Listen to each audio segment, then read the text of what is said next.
दोस्तों 10 अगस्त की रात पाकिस्तान का कराची शहर, एक गुप्त इमारत का गुप्त कमरा जहां एक टिमटिमाता हुआ लाइट जल रही थी। बाहर 2 खतरनाक गार्ड सुरक्षा में खड़े थे और अंदर बैठे हुए थे आईएसआई का रणनीतिकार मसूद हाशमी, और उसके सामने बैठा था अंडरवर्ल्ड का खूंखार अपराधी दाऊद इब्राहिम।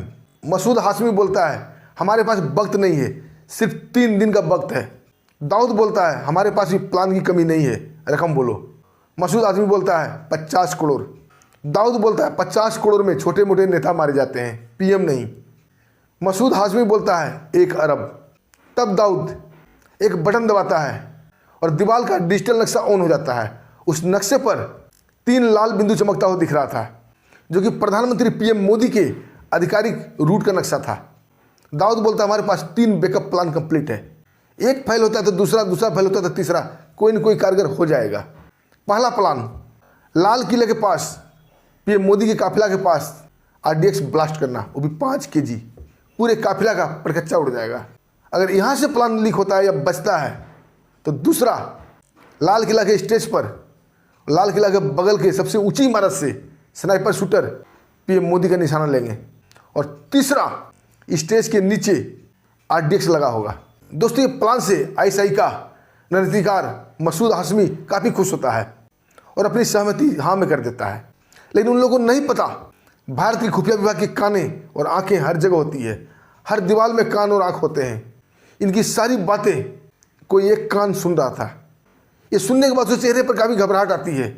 और इधर भारत में 11 अगस्त की सुबह अजीत डोभाल जी अपने ऑफिस में बैठे हुए थे और फाइलों में उलझे पड़े थे। तभी उनके एक गुप्त सैटेलाइट फोन पर ट्यू ट्यू से बजता है। जैसे नज़र उनकी स्क्रीन पर जाती है, वहाँ लिखा था अलर्ट अल्फा। अलर्ट अल्फा वो था दोस्तों जो कई सालों से पाकिस्तान में व्यापारी के भेष में रह रहा था। भारत का खुफिया विभाग का एक खतरनाक जासूस था। उसका फ़ोन आना मतलब बड़ा खतरनाक बात है। अजीत डोभाल जी बिना 1 सेकंड की देरी किए तुरंत फ़ोन को उठाते हैं, उनसे बात होती है।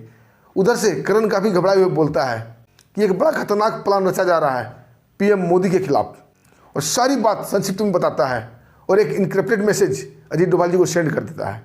वो प्लान सुनने के बाद और इनक्रिप्टेड मैसेज देखने के बाद अजीत डोभाल के माथे पर पसीना छिलक आता है। तुरंत अपने सेक्रेटरी को बोलते हैं कि होम मिनिस्टर अमित शाह जी से हमारी तुरंत मीटिंग कराओ, और अमित शाह जी से तुरंत मीटिंग करते हैं। अमित शाह जी और डोभाल जी दोनों एक गुप्त कमरे में बैठे हुए थे। दोनों में बातचीत हो रही थी और सारी बातें गृह मंत्री अमित शाह को बताया जाता है। अमित शाह उनसे पूछते हैं, और कितने लोग इसे जान रहे हैं? अजीत डोभाल जी बोलते हैं, अभी कोई नहीं जानता, मैं और आप बस। गृह मंत्री अमित शाह बोलते हैं कि ठीक है, पीएम साहब को इस बारे में कोई जानकारी नहीं होनी चाहिए और इस ऑपरेशन का कमान आप ही संभालिए। 15 अगस्त से पहले पहले इन सब का खेल खत्म कर देना है। दोस्तों, फिर क्या था, फुल पावर अजीत डोभाल जी को मिल चुका था। अजीत डोभाल जी तुरंत अपने ऑफिस आते हैं और अपने खुफिया विभाग के सभी जासूसों का मीटिंग लेते हैं, और सभी जासूस को 2 भागों में बांट दिया जाता है, 2 टीम बनाया जाता है। और पहले जासूस के टीम का कमांडर था कमांडो विक्रम, जो कि कई खतरनाक ऑपरेशन में शामिल था और सफलतापूर्वक उसे पूरा किया था। उसे 2 काम सौंपा जाता है, लाल किला के बाहर सुरक्षा का जिम्मा, एक परिंदा भी पर ना मार सके, और दूसरा टास्क आरडीएक्स को ढूंढना। और जासूस के दूसरी टीम का कमांडर बनाया जाता है आर्यन को। आर्यन इतना खतरनाक जासूस था जो दुश्मन को जिंदा ही चीड़ फाड़ देता था, जो आधुनिक साइबर निगरानी और शहरी छापेमारी रणनीति में काफ़ी खिलाड़ी था। उसे 3 काम सौंपा जाता है, स्नाइपर का लोकेशन ढूंढना, उसे खत्म करना, आत्मघाती हमलावर का पहचान करना, उसे पकड़ना, खत्म करना, और लाल किला के आसपास जितने भी ऊंचे ऊंचे बिल्डिंग है सबकी निगरानी जिम्मा उसे दिया जाता है, क्योंकि वो शॉर्ट वैल्यू टारगेट की निगरानी बहुत अच्छे से करता था। दोस्तों, दोनों टीम अपने अपने काम में जी जान से लग चुके थे। समय बिल्कुल शॉर्ट था। आ जाता है 12 अगस्त 2026। दिल्ली का माहौल थोड़ा गर्मी का था। 15 अगस्त की तैयारियां जोरों शोरों पर लगी थी। छोटे छोटे कर्मचारी से लेकर अधिकारी तक सब व्यस्त थे, और राव की खतरनाक साइबर टीम पूरे डेटा का विश्लेषण कर रही थी कि इन 3-4 दिनों में विदेशी कॉल कितने आए हैं। सबका डेटा युद्ध स्तर पर खंगाला जा रहा था। कई जासूस इस काम में लगे हुए थे। तभी एक दिल को हिला देने वाला सच सामने आता है, बहुत ही कड़वा सच। पाकिस्तान से 3-4 दिनों में 47-48 बार कॉल आया था, और कॉल किसी अपराधी को नहीं, किसी आतंकी को नहीं, बल्कि दिल्ली पुलिस के एक इंस्पेक्टर को, जिसका नाम था आयुब खान। दोस्तों, आनंद फानन में आयुब खान का डेटा खंगाला जाता है तो आयुब खान एक साफ सुथरा बेदाग इंस्पेक्टर था, उसके ऊपर कभी किसी तरह का रेप नहीं लगा, उसके ऊपर कोई शक नहीं कर सकता है। जब उसका डेटा अजीत डोभाल के सामने रखा जाता है तो अजीत डोभाल जी बोलते हैं कि अधिकतर साफ सुथरा इमेज वाले को ही ये आतंकी चुनते हैं ताकि कोई इन पर शक ना करे। इसके ऊपर 24 घंटा निगरानी रखो, इसके हर फोन ट्रैक करो, ये कोई न कोई गलती करेगा। कमांडो विक्रम बोलता है साहब इसे उठा लेते हैं। अजीत डोभाल जी बोलते नहीं, अगर इसे उठा लिया गया तो दाऊद अपना प्लान चेंज कर जाएगा, फिर हमें स्नाइपर का लोकेशन भी नहीं मिल पाएगा और आत्मघाती दस्ता वाला जो इमरान है वो भी नहीं मिल पाएगा। और समय हमारे पास वक्त है, इसलिए इसे खुला छोड़ दो, बस इसके ऊपर निगरानी रखो। दोस्तों फिर क्या था, इंस्पेक्टर आयुब खान के ऊपर 24 घंटे निगरानी रखा जाने लगा, उसके फ़ोन 24 घंटे ट्रैक किया जाने लगा। उसके घर के सामने इंटेलिजेंस ब्यूरो के आदमी चाय का ठेला लगा कर बैठ गया, उसके मोटरसाइकिल में माइक्रो ट्रैकर चिप लगा दिया गया, वो कहाँ जाता है कहाँ आता है सब कुछ ट्रैक हो रहा था। और ठीक जैसा अजीत डोभाल जी ने कहा था वैसा ही होता है। इंस्पेक्टर अयूब खान गलती करता है और अपने आका मसूद हाशमी को एक इनक्रिप्टेड मैसेज भेजता है। मैसेज था सामान ओके, पॉइंट स्टेज के नीचे। ये छोटा सा मैसेज, लेकिन अजीत डोभाल जी सब कुछ समझ जाते हैं। तभी 12 अगस्त की रात को 12 बजे इंस्पेक्टर अयूब खान लाल किला में जहाँ स्टेज तैयार किया जा रहा था उधर जाता है, क्योंकि सुरक्षा टीम में अयूब खान भी शामिल था। किसी पहरेदार ने, किसी ने उसे रोकने की कोशिश नहीं की और जासूस की टीम उसका पीछा कर रहे थे। और अयूब खान स्टेज के नीचे एक जगह आरडीएक्स को टेप से चिपका देता है। उसके हटते ही जासूस की टीम हो जाते हैं, स्टेज के नीचे ढूंढते हैं और आरडीएक्स को वहाँ से डिफ्यूज किया जाता है। सारा मैसेज अजीत डोभाल तक पहुँचता है। अजीत डोभाल जी तत्काल आदेश देते हैं अब इंस्पेक्टर को उठा लो। जासूस की टीम उसे घर से इंस्पेक्टर को घसीट कर ले जाते हैं। उसके घर में या किसी और को कोई भी बात का पता नहीं चलता है और इंस्पेक्टर उठा लिया गया। अजीत डोभाल जी तुरंत फ़ोन करते हैं आर्यन को कि पहला पेज कंप्लीट, दूसरा पेज शुरू किया जाए। और आर्यन की टीम सभी ऊंची ऊंची बिल्डिंग और उसके आसपास के लोगों पर निगरानी रखे हुए थे। तभी एक बिल्डिंग के पास एक संदिग्ध दिखाई पड़ता है। आर्यन जी को तुरंत रिपोर्ट किया जाता है कि सर एक संदिग्ध की पुष्टि हुई है।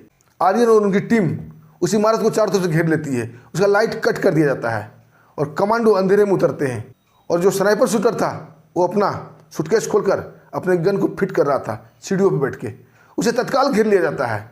कोई गोली नहीं चला जाता है, कोई गोली नहीं चलती है, क्योंकि गोलियों के धमाका से लोग जाग सकते थे, ये बात लीक हो सकती थी। और आर्यन उसे पकड़कर चाकू से गोंद के मार डालता है। स्नाइपर अपने कब्जे में कर लिया जाता है।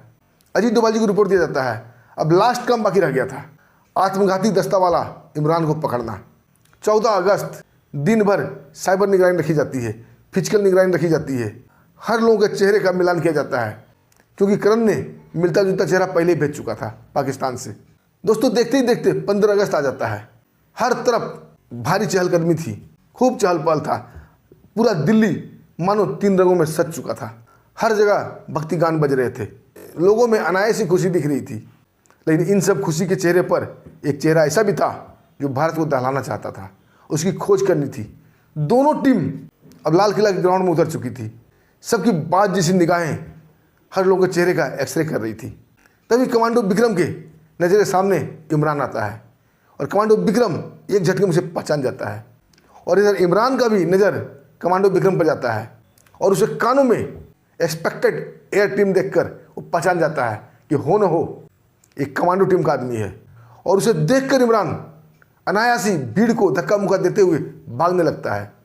लेकिन कमांडो विक्रम था, चीते की तरह छलांग लगाकर इमरान को एक ही बार में पकड़ लेता है।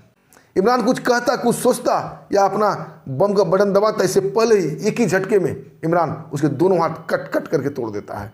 अब इमरान इस लायक में नहीं बचा था कि वो बटन दबा सके। तभी झपट कर आर्यन भी वहाँ आता है, उसके हाथ इमरान की गर्दन पर कस जाता है। इमरान की मुंह खुल जाती है। तभी थिंदर से भरा रुमाल उसके मुंह में डाल दिया जाता है ताकि वो साइनाइड कैप्सूल खाकर अपने आप को ख़त्म ना कर सके, क्योंकि जितने भी आत्मघाती वाले होते हैं ये अपने दांतों में साइनाइड कैप्सूल भी लेकर चलते हैं ताकि अगर ये पकड़े जाए तो इनसे कोई पूछताछ ना करे और ये साइनाइड चबा के मर जाते हैं। इसलिए आर्यन ने उसके मुंह में थिंदर का रुमाल डाल दिया, उसे उठा लिया गया। आम लोग कुछ समझ ही नहीं पाए, वहाँ जितनी भीड़ थी उन्हें बस यही लगा कि 2 लोग आपस में झगड़ा कर रहे हैं और इतनी भीड़ में ये झगड़ा नॉर्मल बात है। दोस्तों मैंने पहले भी कहा था जब लोग सबूत मांगते थे कि ये वीडियो कहीं नहीं दिखाई गई, तो दोस्तों मैं पहले ही बताया था कि जासूस का ऑपरेशन और आर्मी का ऑपरेशन को दिखाया नहीं जाता है। और ये काम इतना सफाई से हो गया कि बगल वाले को भी पता नहीं चला और इमरान उठा लिया गया। तभी एक जासूस आगे बढ़कर उसके कपड़े को चर्र से फाड़ देता है। उसके सीने पर खतरनाक विस्फोटक बंधा हुआ था, उसे भी डिफ्यूज किया जाता है और जासूस की टीम उसे लेकर हेडक्वार्टर पहुंच जाती है। अजीत डोभाल जी बोलते हैं इसे कैद कर दो, इसके मुंह की जांच करो, साइनाइड कैप्सूल निकाल लो। तभी उसके दांतों पर एक केप लगा हुआ था, केप हटा के साइनाइड कैप्सूल निकाल दिया जाता है। इमरान का हाथ पहले ही टूट चुका था, उसे कैद कर दिया जाता है और सारी रिपोर्ट गृह मंत्री अमित शाह को दिया जाता है। और अमित शाह कसम खाते हैं कि 15 अगस्त बीतने दो, चुन चुन के इन आईएसआई के जितने भी पालतू हैं उन्हें गिरफ्तार किया जाएगा। और दोस्तों मोदी जी के ऊपर और 15 अगस्त के ऊपर जो एक बहुत बड़ा संभावित खतरा था वो टल चुका था। आज जब ये मोदी जी को जब ये बात पता चलती है, वो भी अजीत डोभाल जी को थैंक यू बोलते हैं और बोलते हैं जब तक आप जिससे भारत माता का सपूत हमारे साथ है, हमारा कोई कुछ नहीं बिगाड़ सकता।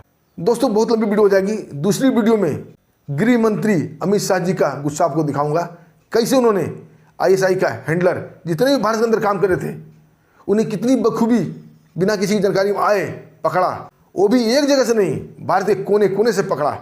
और मुझे पता है 253 आईएसआई के पालतू पकड़े गए हैं। ये कल के वीडियो में बताऊंगा आपको। दोस्तों ये जानकारी पसंद आई तो वीडियो को लाइक कीजिएगा और हाइप भी कर दीजिएगा और इसके साथ ही हमें आगे भी दीजिए। फिर मिलते हैं कल दूसरी वीडियो लेकर, तब तक के लिए नमस्कार, जय हिंद, जय भारत।